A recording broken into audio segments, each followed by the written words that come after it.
ধনী ধনী আরবি তারা খায়, ধনী যারা এটা কি হিসেবে কেনেন আর কি হিসেবে বিক্রি করেন আপনারা? এটা হাইলে যারা নতুন বিয়া টিয়া করে এরা এই অনেক এগুলা হেভি, এই জন্যই নে। মরুভূমি আর পাহাড়ের মাঝে এই বাজারে আছে দেড়েক দোকান। গরমকালে কখনো কখনো এখানে তাপমাত্রা ওঠে 50 থেকে 55 ডিগ্রি সেলসিয়াস। তার মধ্যেই খোলা চারপাশ, উপরে ছাউনি। হরেক পণ্য সাজিয়ে বসে আছেন দোকানিরা। কারো কারো দোকানে ডজন খানেক ফ্রিজ। কেউ কেউ পণ্য ভিজিয়ে রেখেছেন বরফ পানির মধ্যে, কারণ এসব গরম জিনিসপত্র খেলে নাকি শরীরও অনেক গরম হয়ে যায়। অদ্ভুত এই বাজারের নাম ফ্রাইডে মার্কেট। এর চেয়েও অবাক করা ঘটনা হলো এই বাজারের প্রায় সবাই বাংলাদেশি, যাদের বাড়ি ব্রাহ্মণবাড়িয়া জেলায়।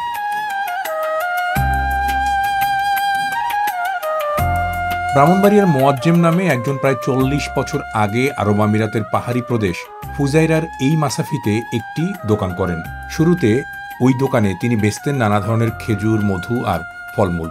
শুধু শুক্রবার বেচা কেনা হতো ওই দোকানে। আস্তে আস্তে দোকানের সংখ্যা বাড়ে তার, একসময় তা বাজারে রূপ নেয়।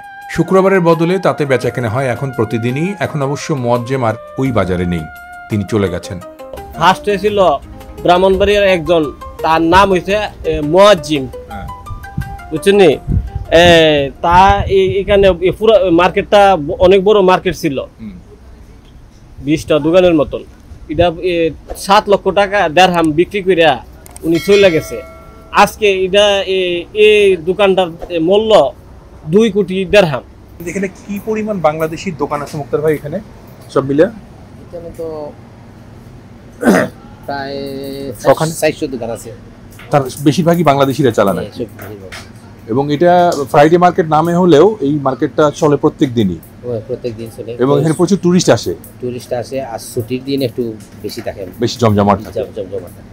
এই যে রাস্তাঘাট বন্ধ হয়ে যায়, পুলিশ থাকে, রাস্তাঘাট বন্ধ করে দেয় ছুটির দিন। মানে অনেক দূরে গিয়ে ঘুরিয়ে আসতে হয়, এখান থেকে ইউটার্ন বন্ধ করে দিব। মানে মানুষের এইভাবে ঝামেলা থাকবে, এরকম খারাপ হইতে পারবেন না। তো কিন্তু প্রত্যেকটা দোকানের 8-10 জন করে লোক আছে। এখন অদ্ভুত সব জিনিসপত্র বেচা কেনা হয় এই ফ্রাইডে মার্কেটে। যেমন খেজুর গাছের মধ্যে থাকা শাঁস, ফলবিহীন খেজুর গাছ কেটে তার মাথার অংশ ছেটে ভেতর থেকে বের করা হয় এই খাবারটি। স্থানীয়ভাবে তার নাম হিব। এই জিনিস খুব পছন্দের আরবীয়দের কাছে। এর নাকি বিশেষ গুণ আছে যা বিশেষ সময়ে খুব কাজে লাগে, তাই দামও একটু বেশি। ফ্রাইডে মার্কেটের প্রায় সব দোকানেই এই হিব পাওয়া যায়। সবাই কেটে সাইজ করে সাজিয়ে রেখেছেন ফ্রিজে। দোকানের বাইরে থরে থরে রাখা আছে খেজুরের সেই গুড়ি, যার মধ্যে পাওয়া যায় এই বিশেষ খাবার। আচ্ছা, এই জিনিসটাকে এখানে কি বলে লোকালি এমনিতেই? হ্যাঁ, এটা খেজুরের মাথা বলে। হিপ মানে এটা হিপ মানে কি আরবি ভাষা? এটা আরবি ভাষা। এটা কি অনেক দিন থেকেই খাওয়া চালু হইছে নাকি ইদানিং কালে চালু হইছে? এটা আগে থেকে হেরা হায়া। এটা কাস্টমার কারা? আরবিরা। কি জন্য আরবিন? হ্যাঁ, শক্তিশালী খাওয়া হিসেবে খায়। এটা ইয়ার জন্য পাওয়ারফুল। মানে কি এটা পাওয়ারফুল মানে কি? ধরেন যে আমরা যেমন খেজুর টেজুর খাই, খেজুরের চেয়েও পাওয়ারফুল এটা। আরো পাওয়ারফুল। এটা আরবিরা বড় বড় আরবিরা, ছোট আরবিরা হাইতারে না, দামি এই জিনিসটা। যারা একটু পয়সাওয়ালা লোক, মানে ধনী ধনী আরবি তারা খায়, ধনী যারা।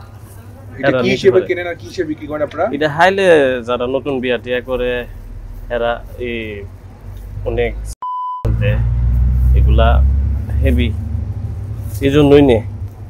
আচ্ছা, এই যে একটা আপনার মনে করেন ছোট, এটা 30 দিরহাম। হ্যাঁ, 30 দিরহাম। মানে এই যে এখানে একটা যে কাটছেন এক পিস, এটা কত কেজি হিসেবে বা কেজি না, প্লেট হিসেবে? এক প্লেটের মতো 250 গ্রামের মতো আছে নাকি? 250 গ্রামের দাম 30 দিরহাম। 30 দিরহাম। আর একটু বড় প্লেট হলে হয়তো 50 দিরহাম দাম। হ্যাঁ। যারা একটু শক্তি বাড়াইতে চায় তারা মূলত খায় না? জি, এগুলা অনেক শক্তিশালী খাবার, দামি খাবার, শক্তিশালী এবং দামি। সবার ভাগ্যে নাই এগুলা খাওয়া। মানে আপনারা বাংলাদেশি মানুষজন তো চিন্তাই করতে পারেন না যে এত দাম দিয়ে খাওয়া আমরা খাবো এগুলো, তাই না? তো আমরা যে দেখে আসলাম বাইরে যে এরকম জমা করে রাখছে, স্তূপ করে রাখছে এই যে মাথা, তো এগুলো কেটে কেটে বিক্রি করবে। এবং কিছু কিছু দেখলাম আমরা যে ফ্রিজেও, চলেন একটু দেখি ফ্রিজে, একটু দেখান তো আমাদেরকে। এটা হলো একটা হয়তো গাছের গুড়ি থেকে এইটুক বেরিয়েছে না? ছোট বাইরেছে, বড়টার বড় আছে। ওই অত বড় মাথাটা কুড়াল দিয়ে কেটে কেটে কেটে ওই মাত্র বাড়িছে আর কি, এইটুক মাত্র বেরিয়েছে। এটাও ঠিক না, এটার থেকেও আরো বাজাইবো, আরো অর্ধেক যাইবো বেকার। বের করে করে এইটুক টুকরা বের করবে। তারপরে সেটা বিক্রি খাওয়ার সিস্টেমটা কেমনি চাবায় খাবে না কিছু মধু দিয়ে মাখায় খাবে? না কিছু না, আর কিছু লাগবে না, এমনি চাবাই নারকেলের মতো লাগে টেস্টটা। নারকেলের মতো টেস্টটা। এবং এটা আপনার কখন খাবে, রাতে খাবে না দিনে খাবে? যে কোনো সময় খাইতে পারে, প্রয়োজন অনুযায়ী তার খেয়ে নেবে। এটার কোনো টাইম টেবিল নাই। তো এই যে দর্শক আপনারা যারা দেখতেছিলেন, তারা এইভাবে ফ্রিজের মধ্যে কেটে কেটে এরকমের জমা করে রাখছে। এটা খেজুর গাছের মাথা, যেটাকে হিপ বলে না, হিপ আরবি ভাষায় আমরা যেটাকে শাঁস বলতে পারি। খেজুরের গুড়ির মধ্যে যে শাঁসটি, সেই শাঁসটি কেটে কেটে এই যে এইরকম আপনার বাটিতে করে সুন্দর সাজিয়ে সাজিয়ে রাখছে। এখানে বিভিন্ন রকমের ফল ফ্রুটস আছে, কিন্তু তার মধ্যে এই জিনিসটা আছে। আরবের অনেক রকমের অদ্ভুত খাবার আছে যেটা এখানকার জাতিগোষ্ঠীর মানুষেরা খায়, দেখে এবং সেটা উপভোগ করে। তো তার মধ্যে এটাও এক ধরনের আকর্ষণীয় একটা খাবার। আমরা দেখতে পাচ্ছি এখানে আরো রকমের ফ্রুটস আছে। এটাকে কি বলে? এটাও এখানকার আরবীয় আম। তারপরে তিন বোধহয় এটা, না নাকি এটা প্যাশন ফ্রুটস। এটাও পাওয়ারফুল ফ্রুটস। এখানে এরকম অনেক রকমের ফ্রুটস, ভেজিটেবল, অনেক রকমের কিছু এখানে রাখা আছে।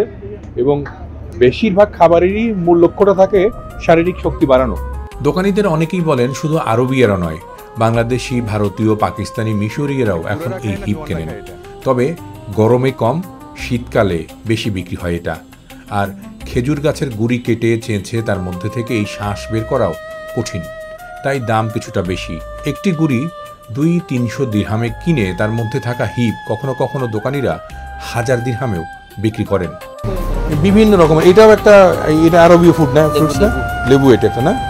এই বাজারে কেনাবেচার অন্য অন্য পণ্যগুলোও অদ্ভুত, যেমন বোতলজাত লেবুর কড়া জুস, কচি নারকেলের শাঁস, ভুট্টার ছড়া। আর আছে মিশর, ইয়ামেন, ইরান, ওমান সহ বিভিন্ন দেশ থেকে আসা হরেক রকমের ফল, লতা ও গুল্ম। বাংলাদেশি কাঁচা পাকা আম, আনারস, আমড়া, পেয়ারা, এমনকি আমলকিও পাওয়া যায়। এই বাজারে আগে দোকান করতেন এমন অনেকেই আছেন যারা এখন আশেপাশে খামার লিজ নিয়ে তাতে নিজেরাই নানা ধরনের খেজুর, ফল, সবজি ফলাচ্ছেন। সেসব আবার পাইকারিভাবে বিক্রিও করছেন। এখানে আসলে আমাদের মনে হয় যে আমরা এক টুকরো ব্রাহ্মণবাড়িয়াতে অবস্থান করতেছি। এখানে যারা আছে আমরা ভাই ব্রাদার সবাই ব্রাহ্মণবাড়িয়ার, মোটামুটি 90% লোক আমরা ব্রাহ্মণবাড়িয়ার। এখানে আসলে আমাদের অনেক ভালো লাগে। আমরা এখানে সবাই বিজনেস করি, আমাদের গার্ডেন আছে। এখানে আমরা মানে সিজনালি ব্যবসা করি। যাদের দোকান আছে ওদেরকে আমরা সিজনালি ব্যবসা, তরমুজ, তারপরে যেটাকে বলা হয় ভুট্টা বলা হয়, তারপরে আম, মানে সব ধরনের আইটেম আমরা পাইকারি বা দোকানে সেল করি যাদের দোকান আছে এদের কাছে। এখানে আমাদের অনেক ভালো লাগে, আমরা মনে হয় আমাদের ফ্যামিলিতে আমরা বসবাস করতেছি। আর এখানে এইরকম স্পেশালাইজড ব্রাহ্মণবাড়িয়ার লোকের মার্কেট খুব কমই আছে আমিরাতে নাকি? হ্যাঁ, ব্রাহ্মণবাড়িয়া স্পেশালি এখানে ব্রাহ্মণবাড়িয়ার লোক আরও আছে, ডিব্বাতে আছে ব্রাহ্মণবাড়িয়ার লোক, কিন্তু এই ধরনের মার্কেট দুবাইতে এই প্রথম ব্রাহ্মণবাড়িয়ার লোকের। এই ধরনের মার্কেট আর কোথাও নেই, খোলা মার্কেট এই ধরনের দুবাইতে আর কোথাও নেই। এখানে আসলে আপনাদের অনেক ভালো লাগবে। বাজারের একপাশে আলাদাভাবে আছে কয়েকটি মধুর দোকান। ইয়ামেন, ওমান, সৌদি আরব থেকে আসা বিশেষ ধরনের মধু আর মধু দিয়ে তৈরি নানা পণ্য বিক্রি করা হচ্ছে এখানে। সেখানেও ওই একই স্লোগান, সব শক্তিবর্ধক, খেলে শরীরে কাজে লাগে। এমন মধু এসব দোকানে আছে যার 1 কেজির দাম বাংলাদেশি মুদ্রায় লাখ টাকা। তবে এর কেনাবেচা অবশ্য খুব বেশি নয়। খুব মিষ্টি নাকি এটা? ওই টক আম, এটা টক আমের যারা পছন্দ করেন এখানে, সেই টক আম এবং সুন্দর। তো এই বৈচিত্র্যময় আরবীয় সংস্কৃতি, বৈচিত্র্যময় খাবার এবং এখানকার নানা রকমের কালেকশন, আপনাদের সবাইকে ধন্যবাদ আরবের এই অদ্ভুত সংস্কৃতির, অদ্ভুত খাদ্যাভ্যাস দেখার জন্য। একটি মজার ব্যাপার হচ্ছে ফুজাইরার এই ফ্রাইডে মার্কেটের প্রায় সবাই ব্রাহ্মণবাড়িয়ার হওয়ায় দোকানিদের মধ্যে ভ্রাতৃত্ব বেশ শক্ত। এখানে এসে আরবীয়, ভারতীয় কেউ ক্যাচাল ফ্যাসাদ করে পার পায় না। ব্যবসায়ীরা সব একজোট। শুরুতে অনেকেই দোকানের কর্মচারী ছিলেন, তাদের কেউ কেউ এখন একাধিক দোকানের মালিক, ব্যবসায়ী। ভালো আছেন দূরের এই প্রবাসে। নিজের আত্মীয় স্বজনদেরও এনেছেন, কাজ দিয়েছেন, মানে তাদের নিজেদের কমিউনিটি শক্ত, মজবুত করেছেন। আমাদের ব্রাহ্মণবাড়িয়ার মানুষদের অন্তত এই গুণটি প্রশংসা পাওয়ার যোগ্য।